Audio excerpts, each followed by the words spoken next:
These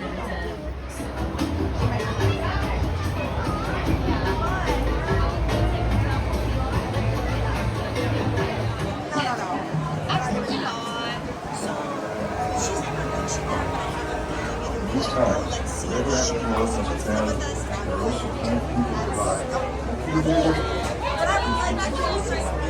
Resources. Friends, we're going to park the strollers for you guys in just a minute, all right? So have it ready to go.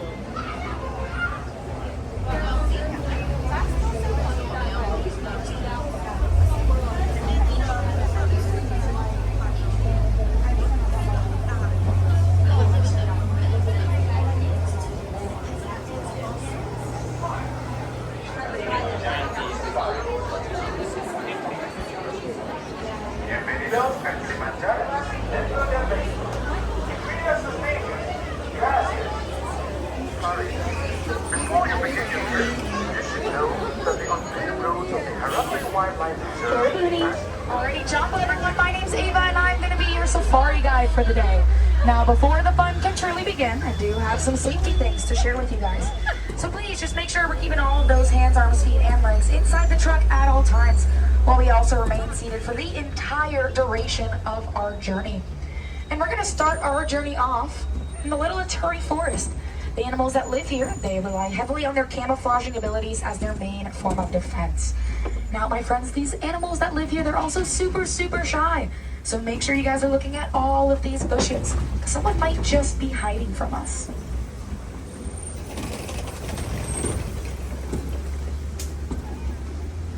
Looking on the right side over there, you'll see an okapi.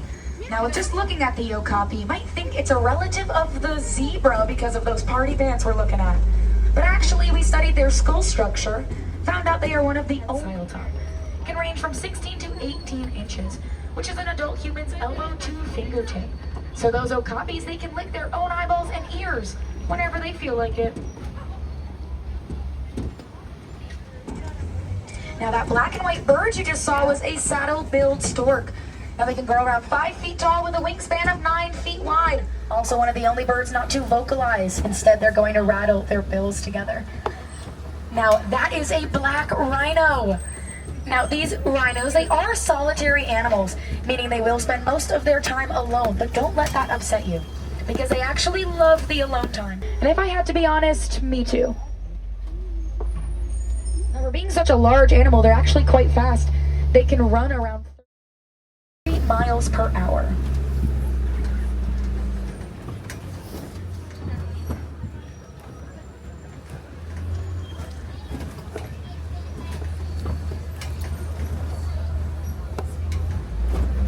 The tan animal coming up on the left side are greater kudus.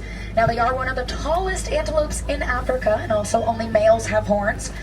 And also those males, they have beards as well. Now, the brown animal with those white stripes on their back, that's a bongo, like the drum. Now, bongos, they have white stripes on their back because that's their form of camouflage. It mimics the sun's rays. Both males and females have horns, and those horns are extremely dense and tough, gonna act as a natural helmet. Alrighty, but let's leave the forest behind and make our way down to the Safi River. Now, this river, it's home to many semi-aquatic animals that love to spend their time in or just simply around the water. So look closely at these riverbeds. We might see something floating, maybe even moving too. Now, on the right side, you guys are going to see some super large birds. These are pink-backed pelicans, and whoa, a Nile hippo out of the water back there. Now, I promise we're going to talk about that hippo, but first, these pink-backed pelicans. Now, they get their name from, shocker, they have pink backs, and those backs brighten during their mating season to a beautiful soft pink color. They're also one of the largest flighted birds in the world. As promised, let's get talking about that hippo we saw. Now, the word hippopotamus in Latin, that can translate to river horse, because as much as these hippos love to spend their time submerged in the water, they don't really like to swim in it. They would much rather walk or run on the river bed. They also are considered to be nocturnal animals, so they're going to be most active during the nighttime, and during that night, eat up to 100 pounds of vegetation. Whoa, another hippo. Whoa, another one. Looks like we're kind of seeing a group over here, which means I can share with you guys what a group of hippos is called. They're called a bloat.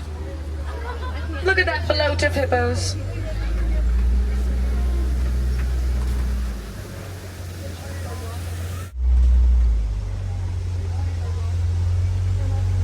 Looking over to the left side, you'll see some Nile crocodiles.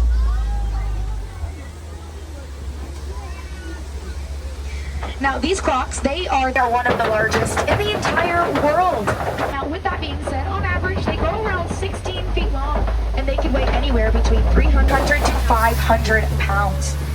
Now something super cool but kind of crazy about those crocodiles is that within just one single feeding they can eat up to half of their own body weight. But since I'm just your driver and this blonde is natural, I'm leaving the math on that one up to you guys. Now after this turn, we're going to be making our way into one of Africa's most famous and beautiful ecosystems, the savannah. And the savannah, it's much more wide open, so the animals that live here, they tend to rely a little bit less on that camouflaging ability and more on speed and numbers for safety. Now something that's super cool about the savannah is that it benefits a lot from the animals that live here. So, for example, elephants will bulldoze the trees down, giraffes will then prune the undersides of those trees, then all the antelopes here on the reserve, they will mow the grass, becoming the best landscaping team I've ever seen.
So I heard you guys talking about these zebras, so let me tell you a little bit more about them. They're actually Hartman's Mountain zebras, and something that's super cool about a zebra stripe pattern is that they're completely unique to that one individual zebra. Much like our own human fingerprints, no two are gonna exactly be the same. And also a group of zebras, they're called a dazzle.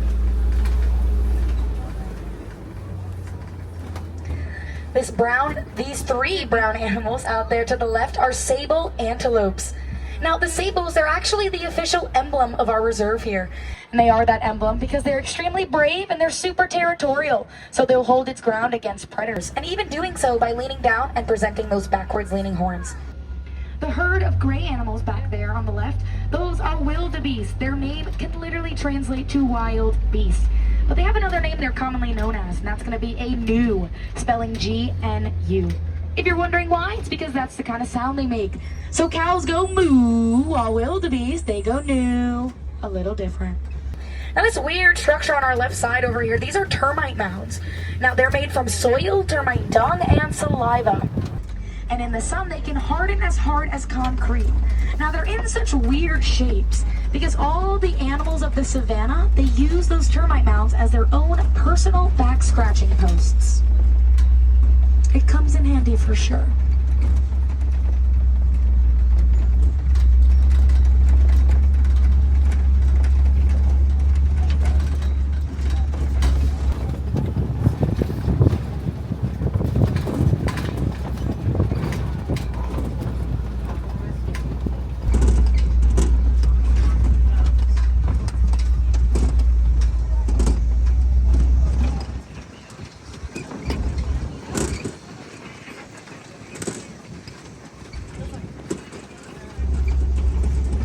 Guys, look straight ahead. You'll be able to spot a giraffe, and right when I said that, she went behind a bush. We can kind of see them though hanging out over there. Now they are the tallest animals in the world. They can range anywhere between 14 to 20 feet tall. And we're gonna put a pause in those giraffes and talk about this large tan antelope coming up on our right side.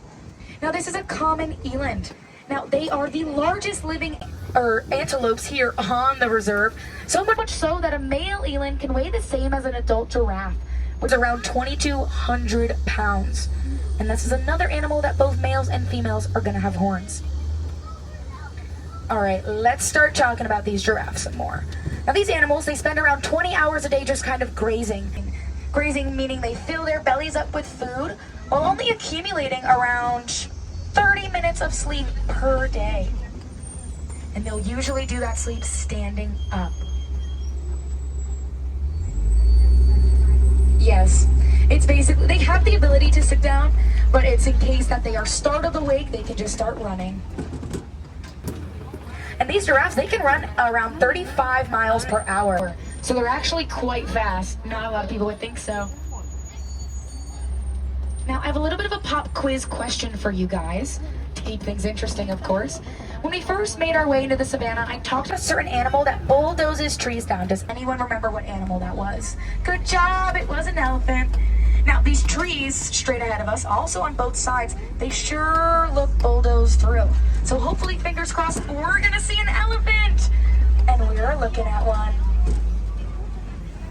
Now, elephants, they have blood vessels on the backs of their ears. So when they flap them back and forth, it's really just their way of trying to stay cool on the hot days that we can have here in Africa.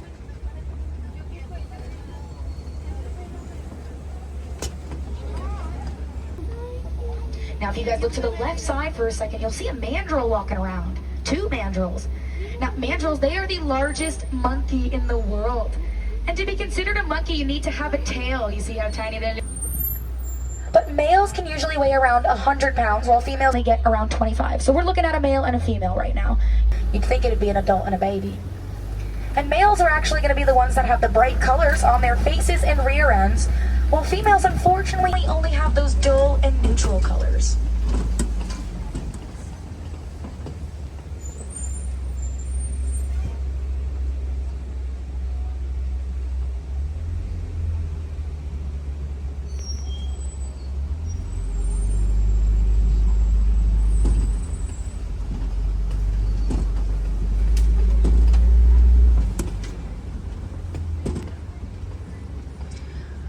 Not the most flattering view, but it's a view. Now, elephants, they have more muscles in just their trunks than we do in our entire human bodies. And they use those trunks for lots of daily functions. A main one, especially in the summertime, is going to be that they use those trunks to throw dirt and mud onto their backs. It's going to act as a natural sunscreen, not only protecting their skin from the harsh sun rays, but also from raindrops. Elephants, they have sensitive skin, and sometimes they really don't like the feeling of that rain. Looks like we are a little backed up here, I'm sure you guys can tell. Now, that might just mean an animal's in the road up ahead, the right of way. We kind of just hang out until they decide to get out of that road.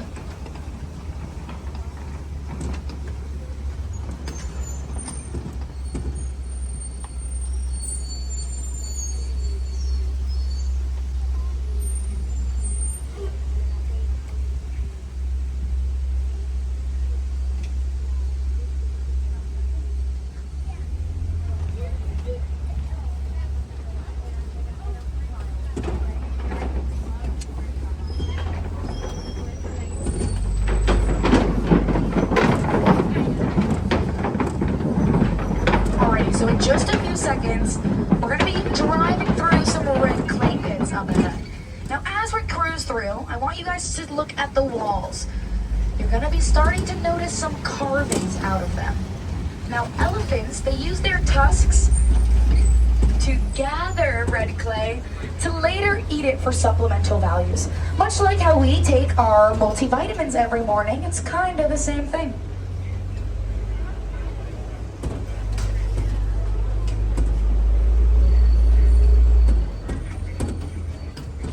If you guys look out in the distance, you'll see a baby elephant over there.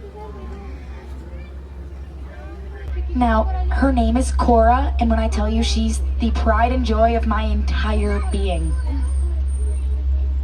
She's about 2 years old, and she just finally got a hang of using that trunk of hers.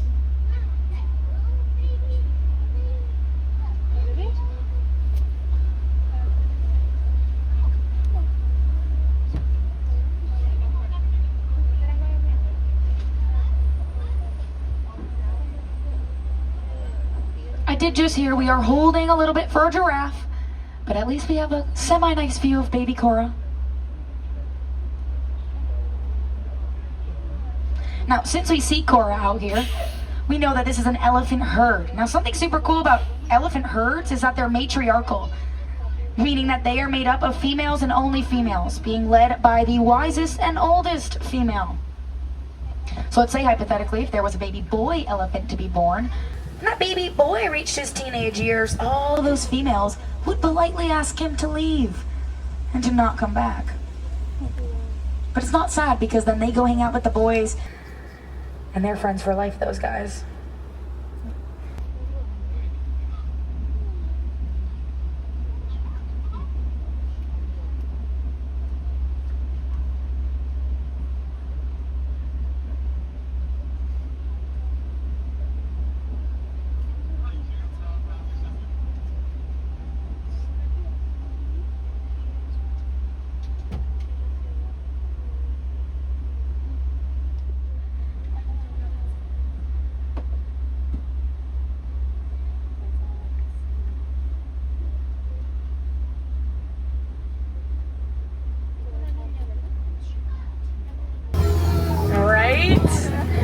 Let's go find this giraffe that was causing all this mayhem.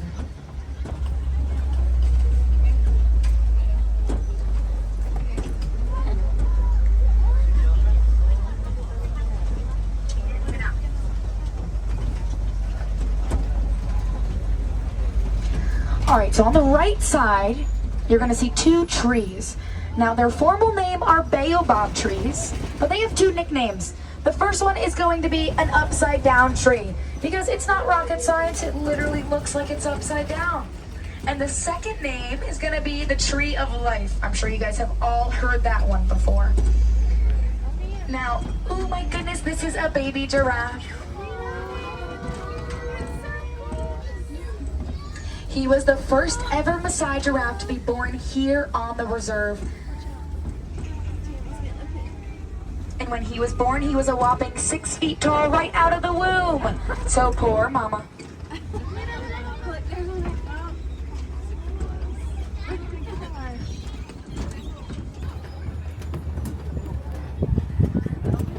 Look at this elephant herd up here, guys. Yeah, we are. Don't worry, I've had a lot of practice, okay?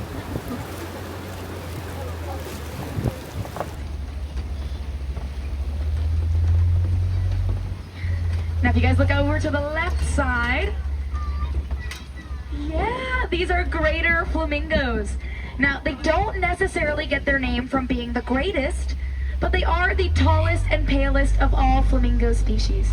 Now, they're also filter feeders, which just means they strain water into the sides of their mouths while continuing to eat their food.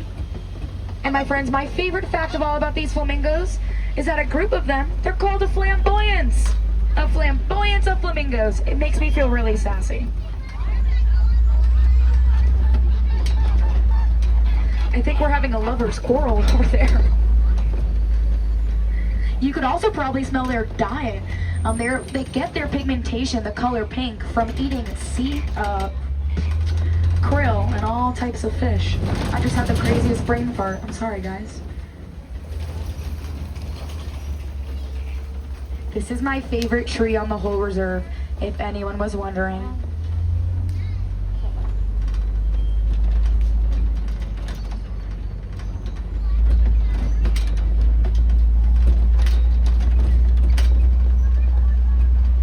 Do you guys see this animal on the right side? This is a waterbuck. Now, waterbucks, they have the cutest little heart-shaped nose while also having a white circle on their rear end. Now, only males have horns, but all of them have the ability to emit a smelly but greasy liquid that's going to help their coat stay water repellent while enjoying a nice frolic in the rain or a simple swim to cool off.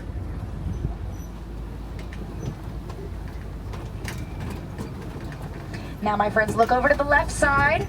You're gonna spot a cheetah. Get it? Cheetahs have spots? Yeah.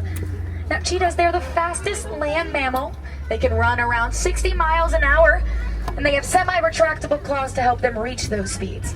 They also have really long tails, helping them make quick turns and sharp maneuvers while on the run. There's some more hanging out over here as well. Now, something that makes cheetahs a little bit different than other big cats is that cheetahs, they're like us. They're active during the day while sleeping for most of the night, while other big cats, they're usually most active during the nighttime.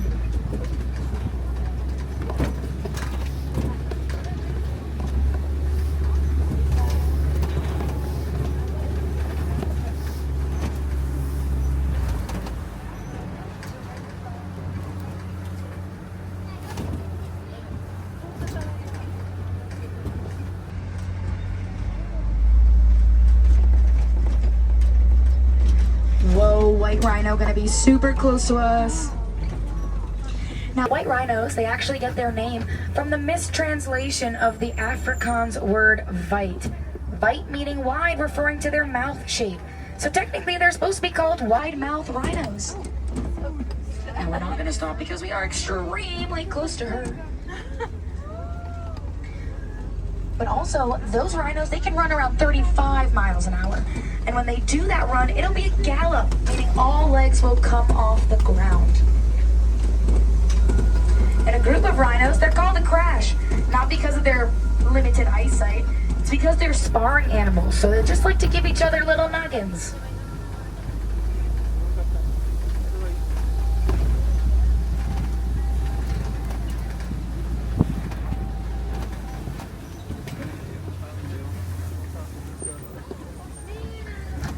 I see some really large birds sitting down on our left side. These are ostriches. They are the largest bird in the world, with also being the fastest animal on two legs. Please recognize my emphasis on two legs. They can run around 65 to 70 miles per hour. It is faster than a cheetah. And if you guys look behind a little bit, they're hiding out in that cove. You'll see some more rhinos.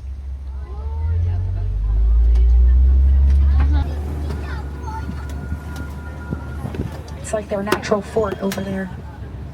Now looking up to the right side on the ground, you'll see some ostrich eggs. Yeah. You guys are probably thinking, what the heck? Why aren't the ostriches over here protecting those eggs?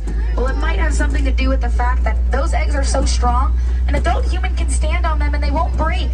Or just one ostrich egg can weigh around 3 pounds, which equals 2 dozen chicken eggs. So it is pretty safe to say that those eggs, they don't really need much protecting. Now, once we cross over this bridge, we're going to be making our way into the newest part of our reserve here, the Warden's Post. Now, our wardens acquired some new pets. And those pets are the cutest little Nigerian dwarf goats. You'll see 2 hanging out straight ahead. Now, they are the warden's pets mainly for their size. They're so small they don't need to take up as much room as normal livestock do. So it leaves a lot more room for wild animals to roam on the land like we just saw. They also have a 4-chamber stomach, proving to be natural leaders, eating all kinds of vegetation and even some variations of bark as well. And not to mention, once again, they're absolutely adorable.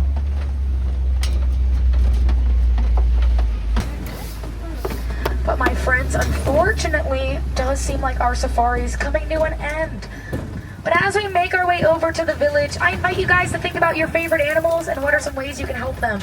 Me personally, I love ocean animals. So a conservation effort I'm quite passionate about would be sustainable fishing. Some ways we can do this are making sure that we are leaving enough fish behind to rebuild that population. If you're using a boat for any activity, make sure you look into some eco-friendly fueling options, because I promise you they are out there for you. And the last thing is just recycle any fishing lines you guys happen to find or use.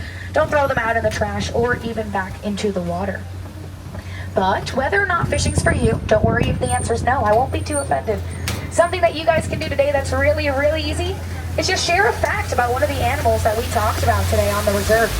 The animals that live here, not a lot of people know about them, and or they are endangered species. So sharing just a silly little fact is a great conservation effort for these guys.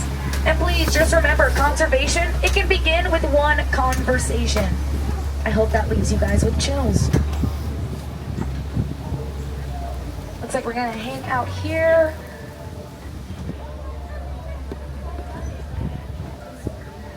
And on that note, my friends, it seems like it might be our time to start saying goodbye. But here in Harambe, we don't like doing that. Saying goodbye, it is far too sad and way too final.